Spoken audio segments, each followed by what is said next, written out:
We're going to end the year on a high note. But not literally a high note, because I don't think anyone listening to this video is listening to it for a piercing tenor.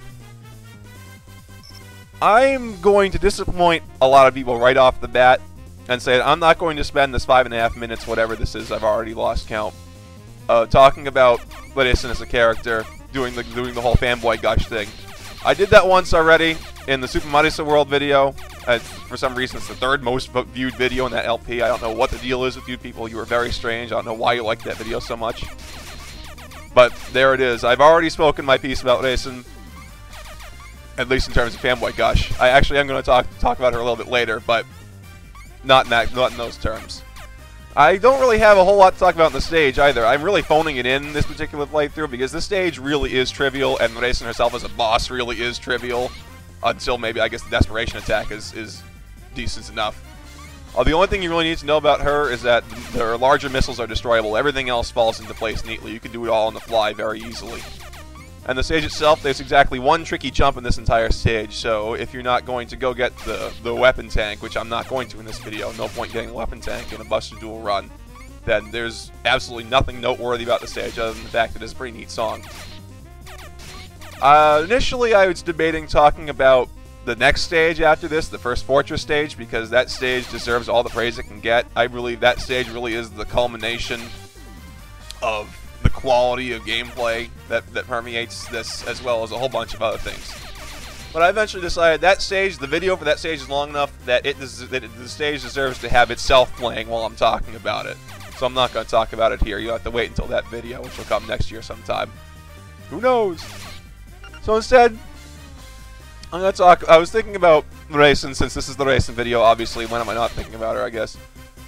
And I remembered at some point a while ago, someone asked me why I like Reisen so much. And it got me thinking about Touhou as a whole, and the community in particular. This is a very, very opinionated, extreme community.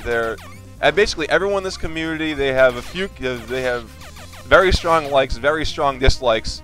There's a few characters they like a whole lot, a few games they like a lot, there's a few spell cards they have incredibly strong opinions about, a few songs, a few stages, there's a few fan games. I know a whole lot of people have a lot of extreme opinions in Mario World, for example.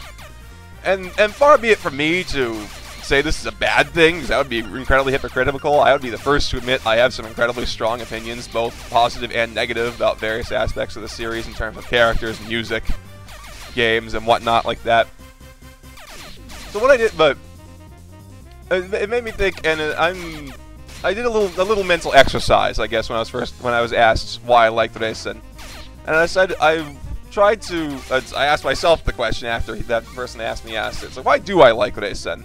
I thought about it, and I ended up breaking her down to core concepts that I liked. For example, I like rabbits. Who doesn't like rabbits? Rabbits are awesome. But then the question became not from the initial ask, but from myself. Why do I like rabbits?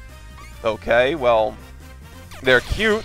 They're fuzzy things that feel nice. You can pet them, and then it feels really neat.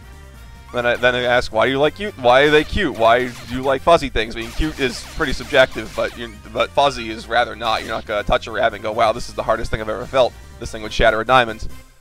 And so it became, why do I like cute things?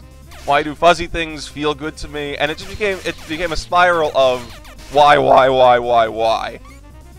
And I realized I was never gonna get to a point where I could find some objective truth in the universe, and point at it and say, this is why ultimately I like Reisen. But it was still a very neat mental exercise, even if it didn't really lead anywhere conclusive. It was neat to see Reisen boiled down to her core concepts. I like Reisen because I like rabbits. I like her because I like long hair. I like her. Well, there's Alice for the first time on stage. I like her because I tend to sympathize in Japanese media with the straight man character, and she is easily the straight man and Touhou don't really go together, but she is easily the biggest straight man character in the entire series. Even Reimu has her own little chaotic bunny man quirks. I forget what the technical term is for that. I tend to sympathize with them because I really tend to relate to them as well. But overall, on the whole, breaking a character I like down to the core concepts of why I like them. Hello, Alice. It was a very interesting mental exercise, and I would actually, I would suggest other people try it for themselves. Take your favorite character, try to break them down to the core pieces, the reasons why you like them, and then just see how far you can go.